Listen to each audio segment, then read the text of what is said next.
परिवर्तन विकास आघाडी व कडाव पंचायत समिती उबाठा गटाच्या उमेदवार सुषमाताई चेतन पवाळे या 5,656 मतांनी निवडून आल्या.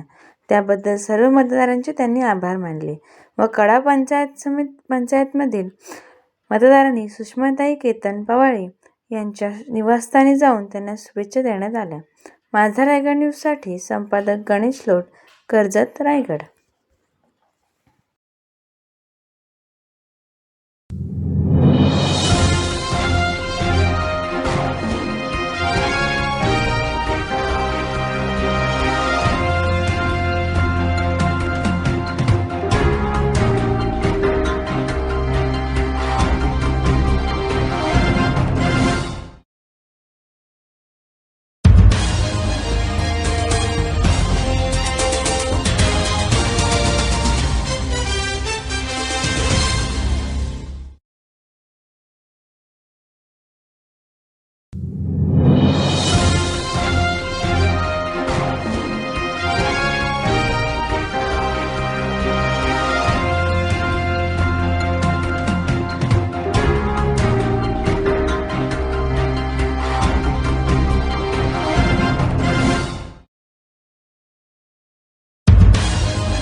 मी सुषमा चेतन पवाळी.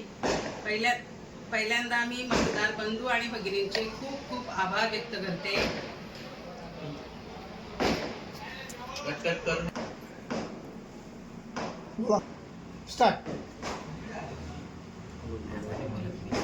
माझं नाव चेतन वसंत पवाळी. पहिले मी सर्व मतदारांचे आभार मानतो का त्यांनी भरघोस मतांनी निवडून दिल्याबद्दल त्यांचे परत एकदा आभार मानतो. आणि येत्या 5 वर्षात जी कामं करण्याची जी संधी दिली आहे ते कामं आम्ही करून दाखवू. कारण की मागच्या वेळेस आम्ही ज्यांच्या पाठी होतो त्यांच्या पाठी राहून कामं केली, पण ती कामं करून आमचा काय फायदा नाही झाला. त्यांनी ती कामांची पूर्ण सगळा मोबदला त्यांनीच खाल्ला, आम्हाला तसेच ठेवले. म्हणून त्यांचा पक्ष सोडून आम्ही दुसऱ्या पक्षाकडे इकडे आलो आणि तिथनं तिकीट घेऊन आमची शीट लागली. निवडून स्टार्ट. मी ज्या पक्षाकडनं तिकीट घेतली ती परिवर्तन विकास आघाडी, सुधाभाऊ घारे, नितीन सावंत आणि बाबू घारेच्या पॅनलला मी उभं राहून माझ्या मिसेसची सीट भरघोस अशी 700 मतांनी निवडून आली. त्याबद्दल सर्व मतदारांचे आभार मानतो. आणि याच्या पुढे 5 वर्ष त्यांनी जी काम करण्याची संधी दिली ते आम्ही काम चांगल्या पद्धतीने करू, लोकांना विचारात घेऊन ते काम करू. आणि सर्व परत मतदारांचे आभार मानतो.